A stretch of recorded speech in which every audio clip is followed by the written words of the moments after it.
अस्सलामुअलैकुम फ्रेंड्स, आप मेरे चैनल पर पहली बार आए हैं तो प्लीज़ मेरे चैनल को ज़्यादा से ज़्यादा सब्सक्राइब कीजिए, लाइक शेयर और कमेंट कीजिए। रात के अंधेरे में मीकू अपनी कार को दौड़ाए जा रहा था। मीकू को खुद कार चलाना और दूर दूर की यात्राएं करना बहुत ही पसंद था। मीकू की बगल वाली सीट पर उसका दोस्त रमेश बैठा था। वह दोनों मुंबई से मेहर भगवती के दर्शन के लिए जा रहे थे। मीकू के माता पिता ने लाख समझाया था कि बेटे, इतनी लंबी दूरी तुम लोग ट्रेन से सफ़र करो, पर मीकू नहीं माना और अपने दोस्त के साथ कार से ही आ गया। रात के करीब 2 बजे होंगे। कार सड़क पर भागी जा रही थी। रह रहकर इक्के दुक्के ट्रक गुजर जाते थे। अचानक कार में कुछ गड़बड़ी हुई और मीकू ने सड़क किनारे पर कार रोक दी। मीकू कार से नीचे उतरकर बोनट खोला और जांच पड़ताल करने लगा। उसके दोस्त रमेश कार में ही बैठा रहा था। काफ़ी कुछ इधर उधर करने के बाद मीकू ने रमेश से कार चालू करने के लिए कहा, पर यह क्या, रमेश तो बार बार चाबियां घुमा रहा था, पर अब कार स्टार्ट होने का नाम ही नहीं ले रही थी। इतनी रात को वो दोनों कर भी क्या सकते थे, उनकी कुछ समझ नहीं आ रहा था। अचानक रमेश के दिमाग में एक ख्याल आया और वह सड़क पर खड़े होकर इक्की दुक्की आने जाने वाली गाड़ियों को रोकने के लिए हाथ से इशारा करने लगा, पर कोई गाड़ी रुकने को तैयार नहीं थी।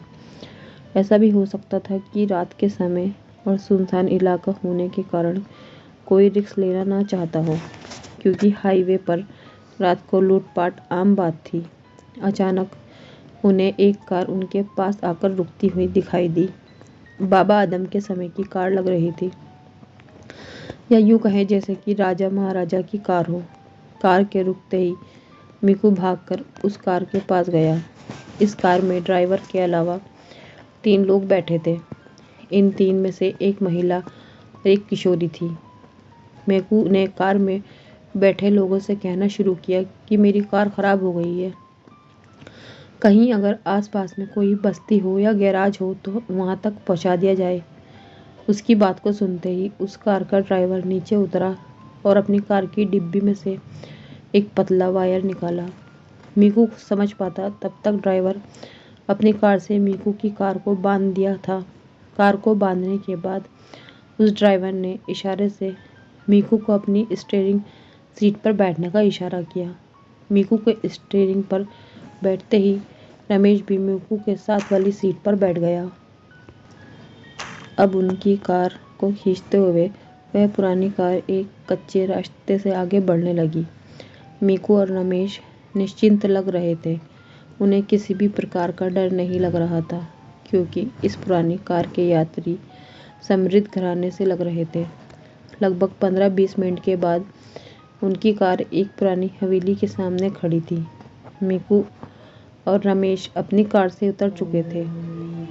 दूसरी कार से उनका ड्राइवर निकला और रोज़दार आवाज़ में बोला कि आप लोग अंदर चले, अभी मैकेनिक बुलाकर आपके कार को ठीक कर दिया जाएगा और उसके बाद आप लोग अपने रास्ते पर निकल जाइएगा।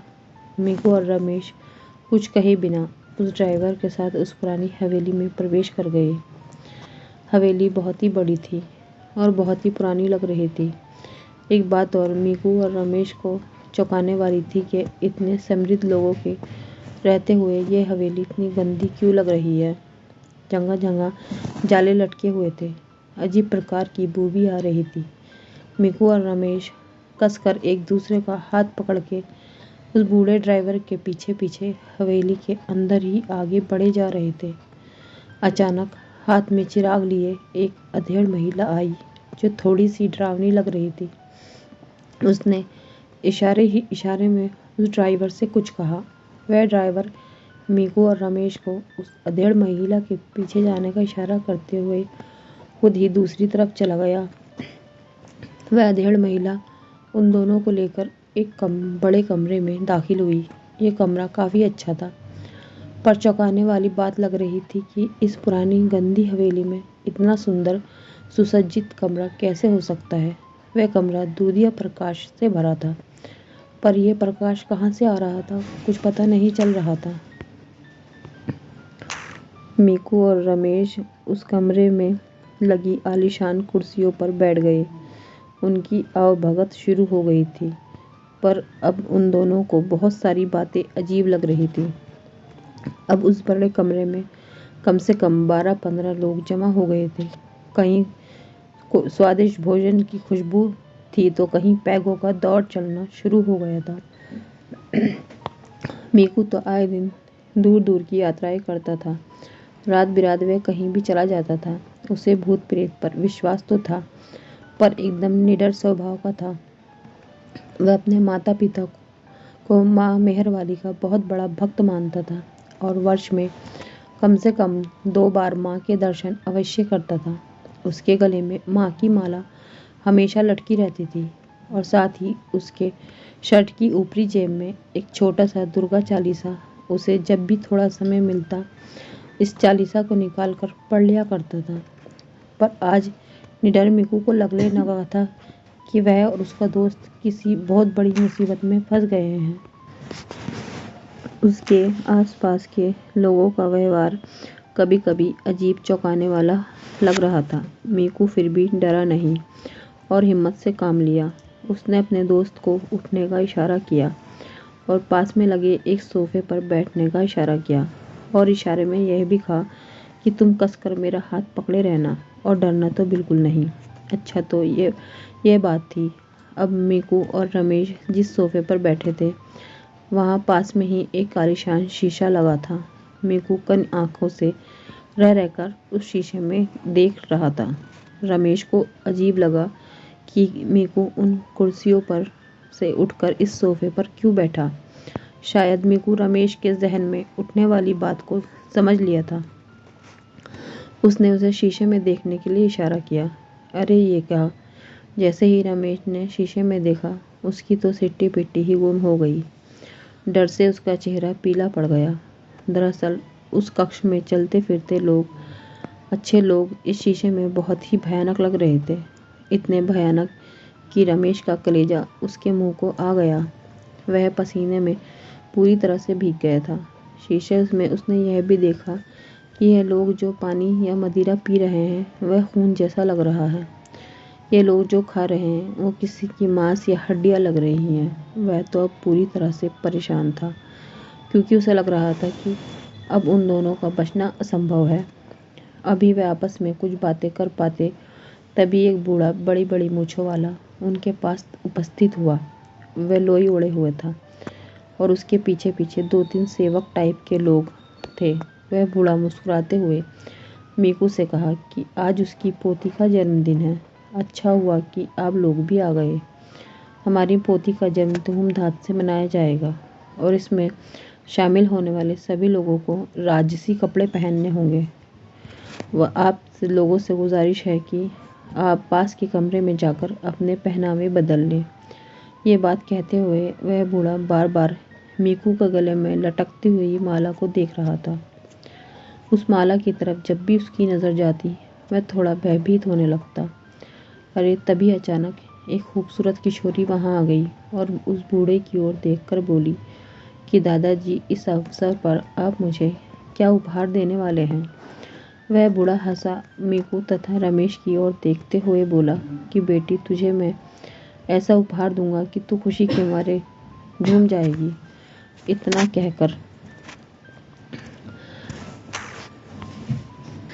कहकर बूढ़े ने जोर का अट्ठास किया। ऐसे लगा कि उसकी अट्ठास में पूरी हवेली अट्ठास करने लगी।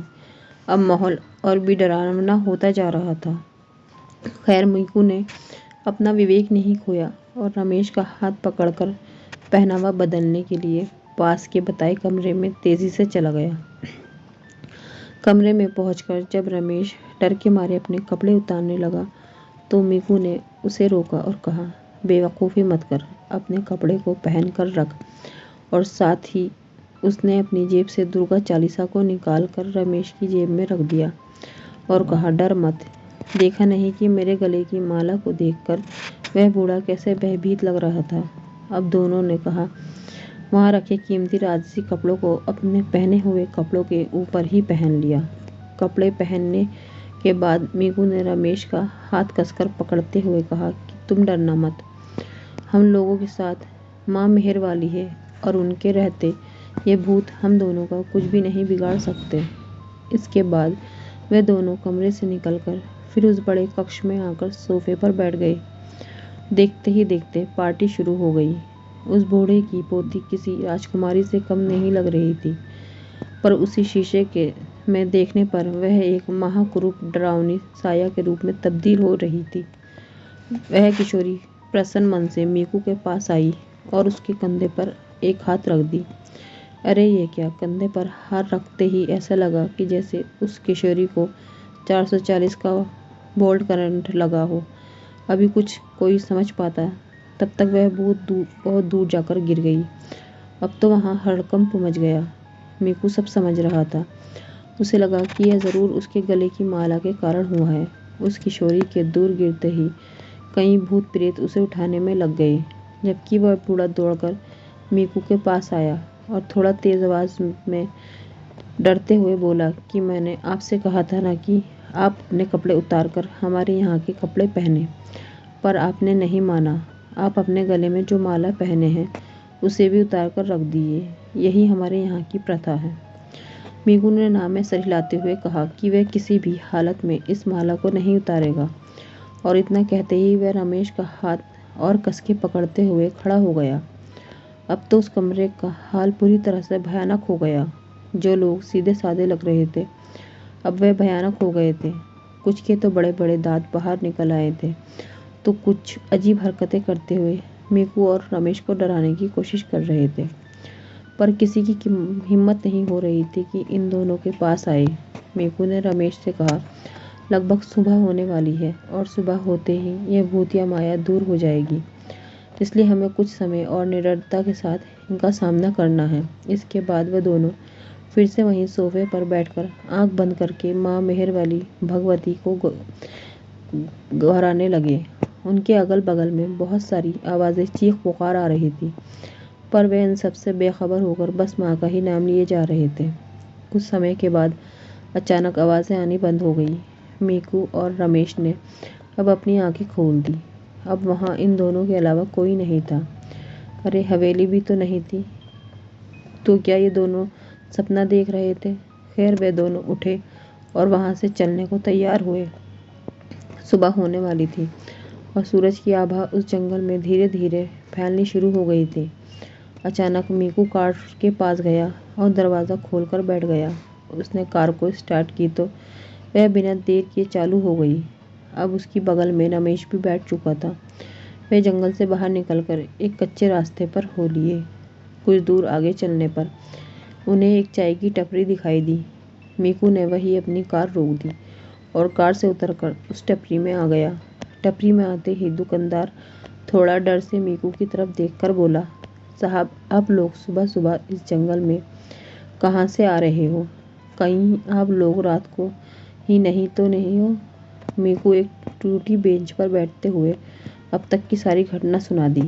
दुकानदार ने एक लंबी सांस लेकर कहा, ये अच्छा हुआ कि आप लोग सही सलामत बच गए, नहीं तो कई सारे लोग इन भूतों के ऐसे शिकार हुए हैं कि या तो वो पागल हो गए हैं या किसी बड़ी बीमारी के शिकार। इसके बाद उस दुकानदार ने सहमते हुए उन्हें अपनी बात भी बताई। फ्रेंड्स, आपको मेरी कि उसका भी उन भूतों से एक बार पाला पड़ा था, लेकिन वो ऊपर वाले की मेहर से बच गया था। फ्रेंड्स, आपको मेरी कहानी कैसी लगी प्लीज़ कमेंट में बताइए और मेरे चैनल को ज़्यादा से ज़्यादा सब्सक्राइब कीजिए, लाइक शेयर कमेंट कीजिए। मेरी कहानी शुरू से आखिर तक सुनने के लिए आपका बहुत बहुत शुक्रिया। अल्लाह हाफिज़।